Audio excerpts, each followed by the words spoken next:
Okay, mbabuuzaako buli mujja asinzidde okubeera nga ate agoberera abeera Fahad Pro UG mbeerawo nnyo okubeera nga ate nkutuusaako amawulire nga bwe gatambula mu bitundu by'eggwanga yonna yonna sako ne buli ggwanga yonna yonna vidiyo enkola ffe weebeera so okubeera nga ate onterako ekigalo likinga ate pika sure nti osharingirako abalala emirundi gyonna gyonna gy'osobola beera nga ate wategeeza nti kakati waliwo ekipa ekyakagwawo comment section eri open okkirira wansi n'obeera nga ate osulawo wansi endowooza yo ku biki byogenda okubeera nga ate olaba kakati anytime from now wandibaawo omuliro moto fire mu ggwanga Uganda oluvannyuma lw'omutabani w'omukulembeze w'eggwanga lino Uganda omwami amanyikiddwa nga General Muhoozi Kainerugaba oluvannyuma okubeera nga teyalumbye eggwanga erya DRC Congo n'alabula abazungu bonna abali mu kubeera nga tebakyankalanya naddala wali mu kifo ewali amagye g'eggwanga Uganda aga UPDF yavudde n'abalabulawo binnyo n'abagamba mwe anytime from now ngenda kubanga mbaako kyenkolawo ekitiisa teyakomyawo nabeera nga ate alumba eggwanga erya Southern Sudan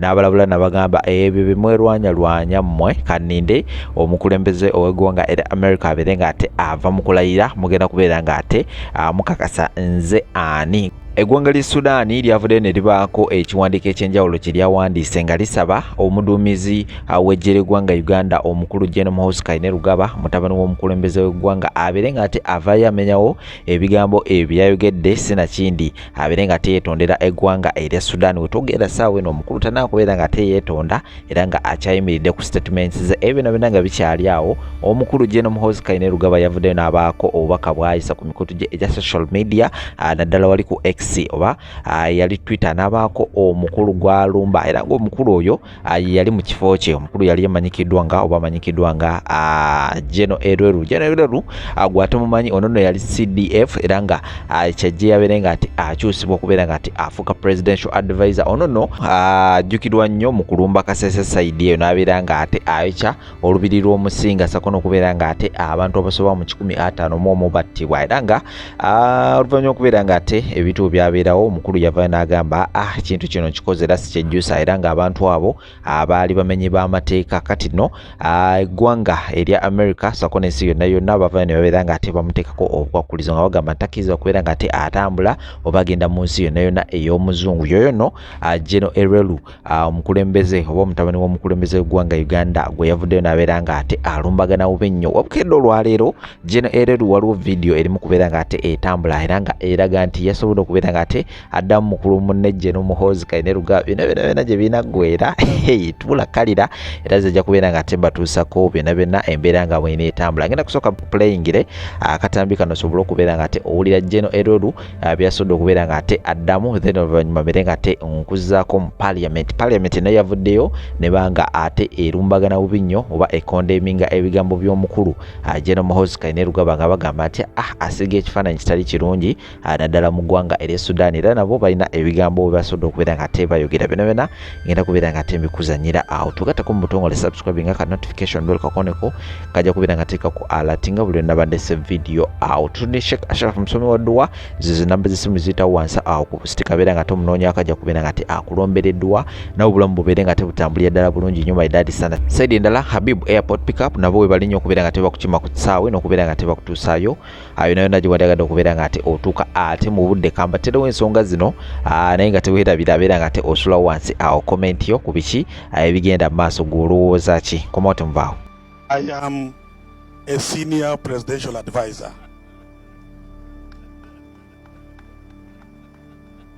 And I cannot be deployed by a minister. I can only be deployed by the president only. He is my appointing authority and he is my supervisor. So I said, no, you see, this is it. Those things are done now. We are at different levels. You see this? So, but I said, but since we worked well, you were my CDF, we worked very well. Let me help you and go there. But also, I am a member of Wazalendo. So it is good for me to go and check on my colleagues and see how they are. So that is why I had to come. But I surely am now there. Bannamawulire abaami n'abakyala ne bannayuganda mwenna awamu n'ensi yonna amannya nze Muwada Nkonyenji mbaka wa parliament ow'Ekyaddondo East, ate nga nze minister akwatibwako ensonga z'amawanga amalala ow'opposition. Olwaleero mbayise okwogera ku ebigambo n'ebikolwa ebyayogeddwa akulira eggye ly'eggwanga General Muhoozi Kainerugaba nga atiisatiisa okukosa oba okulumba eggwanga lya Sudan n'eggwanga lya Democratic Republic of Congo. Nga minister ow'ensonga z'ebweru w'eggwanga w'opposition era wa gavumenti ey'abantu, njagala okusookera ddala okuvumirira era n'okwawula bannayuganda ku bigambo ebyayogeddwa General Muhoozi Kainerugaba ebitaagoberedde emitendera gya nkolagana y'amawanga n'amawanga era ebyatunuuliddwa ng'ebiyingirira obwetengereze bw'eggwanga lya Sudan n'eggwanga lya Democratic Republic of Congo. Kyannaku nti General Muhoozi Kainerugaba yagenda ku Twitter oba X handle ye eri verified n'ateekako ebigambo ebireeseewo ebibuuzo era nga kati amawanga nga Democratic Republic of Congo ne Sudan gavuddeyo ne gakozesa amakuba ag'enkolagana y'amawanga n'amawanga ne galaga obutali bumativu olw'ebigambo ebyo, sinakindi gandisazaamu n'enkolagana zonna n'eggwanga lya Uganda. Bino ebigambo ebyayogeddwa General Muhoozi Kainerugaba bikontana n'amateeka agafuga ensi yonna ku bwetwaze bw'amawanga. Newe byandibadde byogeddwa ku Uganda twandibadde tuli concerned. Era bya receivingibwa gana amawanga gabitutenga enteekateeka y'okulumbagana n'okukosa obwetwaze bw'amawanga gano. Era wetwogerera nga Sudan yavuddeyo nefulumya protest letter era ne DRC yataddewo reprimand oba okwebuuza obukwakulizo. Tusuubira nti era tukiraba nti gana amawanga gakitutte nga kya nsonga ya nkizo nnyo era nsonga ya bulumbaganyi gye gali ng'amawanga.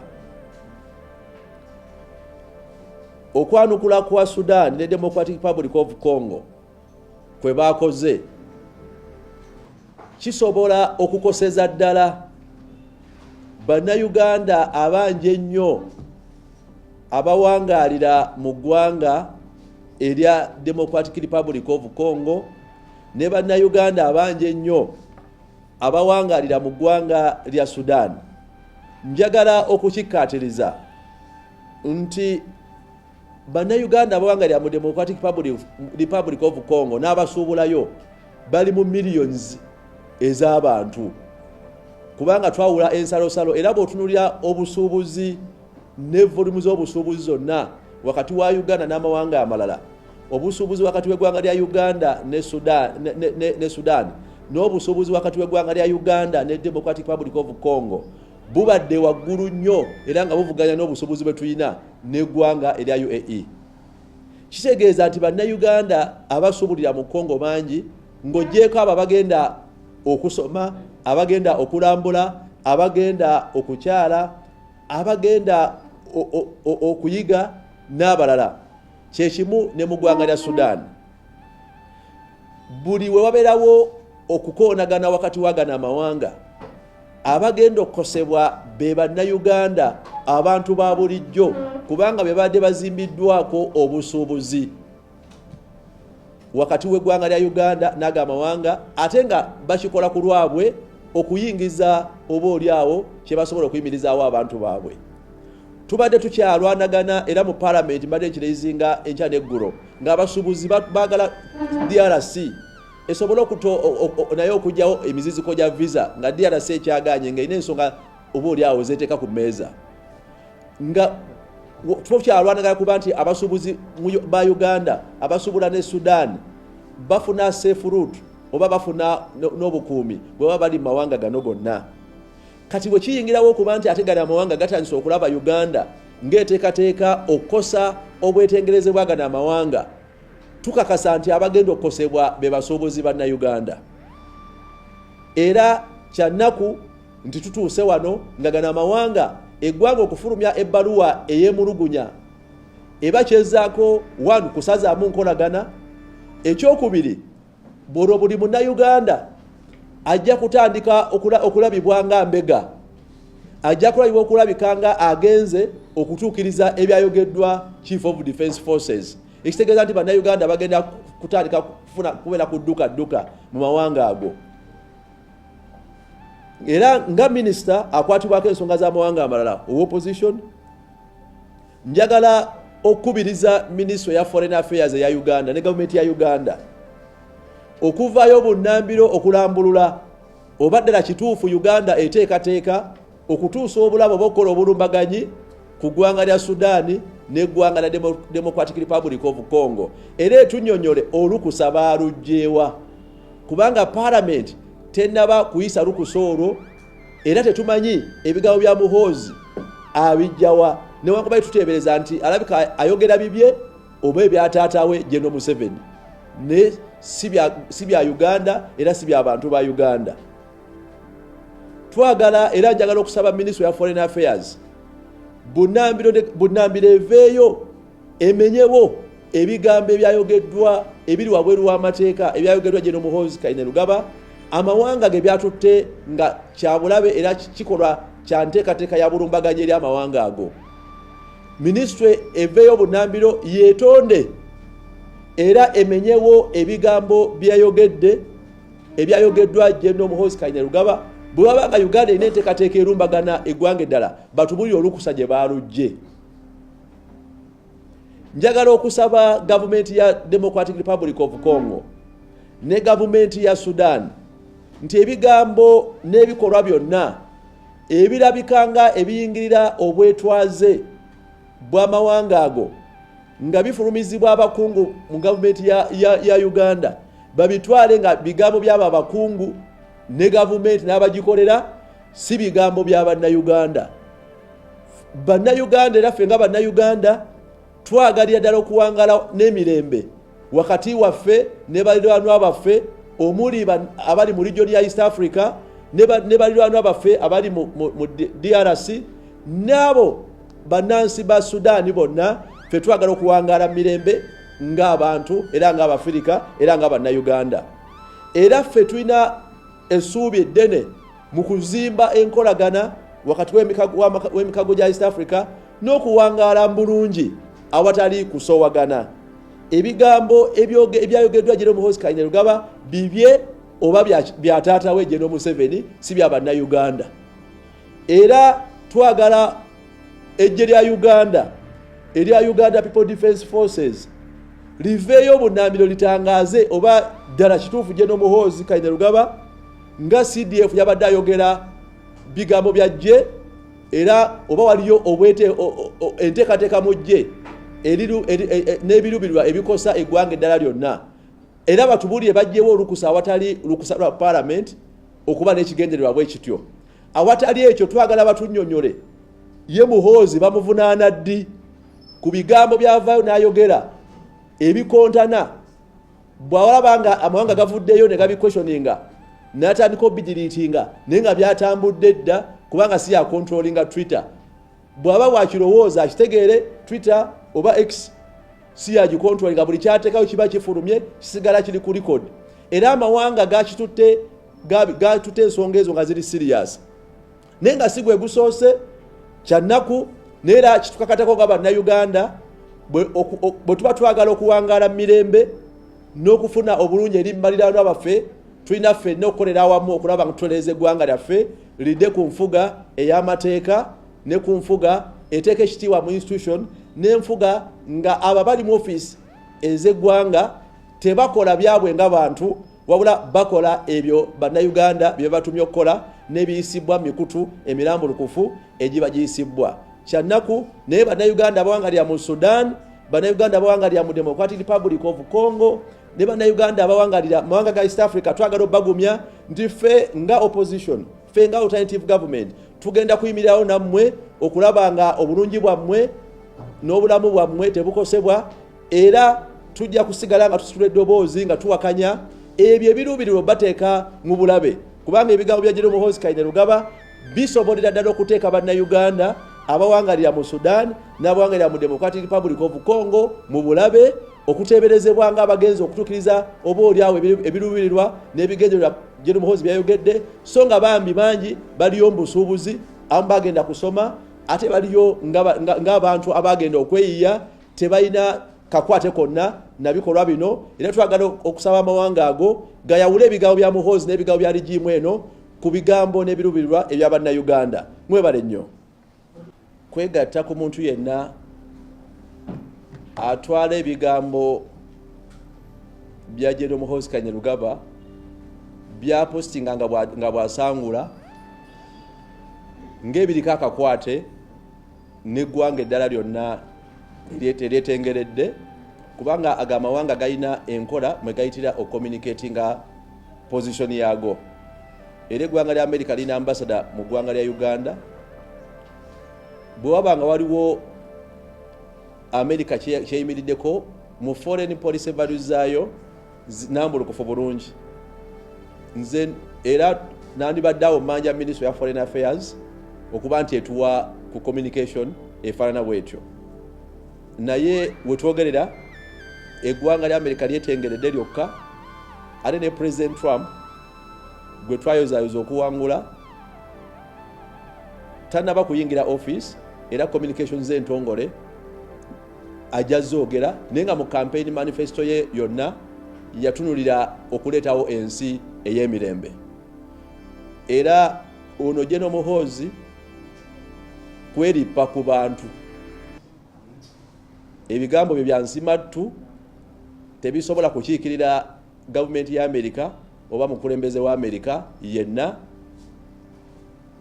era tebyandisanye kutwalibwa nga bya nsonga, newankubadde nga gano amawanga gagakosebwa gavuddeyo ne galaga obutali bumativu bwago. Era naffe konsani yaffe kati eri ku table yakulaba nti ekifaananyi eky'abannayuganda tukyawula ku bigambo bya General Muhoozi ng'omuntu oba ebigambo bya General Muhoozi ng'akiikiridde taata we General Museveni. Naye govanga ku muntu omutemu kati njagala kino kijjukire nti oyo Muhoozi yakola order, yawa order bakube president waffe Kyagulanyi Amasasa mu Arua on the 13th of August.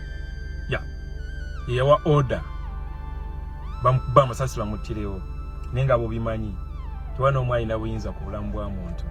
Mukama Katonda president waffe namubikako akasubi, tukyali naye bulungi nnyo, ate ng'era lunaku lugenda kukyanga yakulembedde eggwanga lino, gwe oba oyagala oba toyagala.